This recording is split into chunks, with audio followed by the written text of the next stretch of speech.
جب قرآن حکیم سے علاج کراؤ گے تو آبادی کا ماحول نہیں ہوگا. جب قرآن حکیم سے علاج کراؤ گے تکبیر اولیاء کے ساتھ نماز ہوگی. جب قرآن حکیم سے علاج کراؤ گے تو علماء کی قدر کرو گے. جب قرآن حکیم سے علاج کراؤ گے تو دل کی گندگی کو دور کر دو گے. جب قرآن حکیم سے علاج کراؤ گے تو متحد ہو جاؤ گے. جب قرآن حکیم سے علاج کراؤ گے تو اپنے آپ کو بدل دو گے.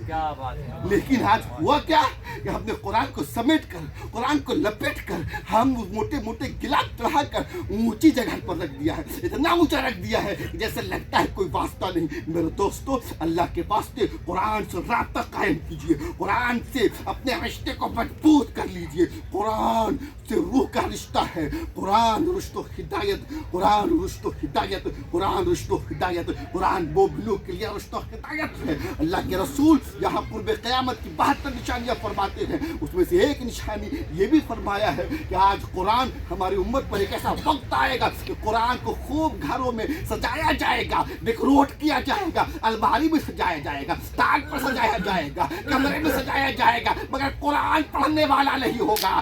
آج ہم قرآن سے دوری کر لیے ہیں, قرآن سے ڈسٹینس بنا لیے ہیں, قرآن سے ہم ہٹ گئے ہیں, قرآن سے کو ہم چھوڑ دیا ہے. یہی وجہ ہے کہ ہم مارے جا رہے ہیں, ستائے جا رہے ہیں, غمگین ہیں, نراش ہیں. اپنا تعلق, اپنا رشتہ, روح کا رشتہ قرآن سے مضبوط کر لے. قرآن مومنوں کے لیے رشتہ ہدایت ہے. قرآن اللہ کا کلام ہے. قرآن میرے پیارے آقا محمد رسول اللہ صلی اللہ علیہ وسلم پر نازل ہوئی. ابھی حضرت نے آپ کو ایک مکمل قرآن سنایا اور آپ نے سنا. اللہ کا بے پناہ احسان عظیم ہے. بس قرآن عظیم سے آپ کا اور ہمارا رشتہ مضبوط ہو جائے. آقا محمد صلی اللہ علیہ وسلم ارشاد فرماتے ہیں کہ جس کے دل میں ایک چند آیت بھی نہ ہو, ایک آیت بھی نہ ہو, وہ دل ویران ہے, کھنڈر ہے. خوب قرآن کی تلاوت کریں, اپنے بچوں کو حافظ قرآن بنائیں. وما علینا الا البلاغ. السلام علیکم. اب بہت تیزی کے ساتھ 3 اشعار کے لیے میں حضرت مختار عالم وارث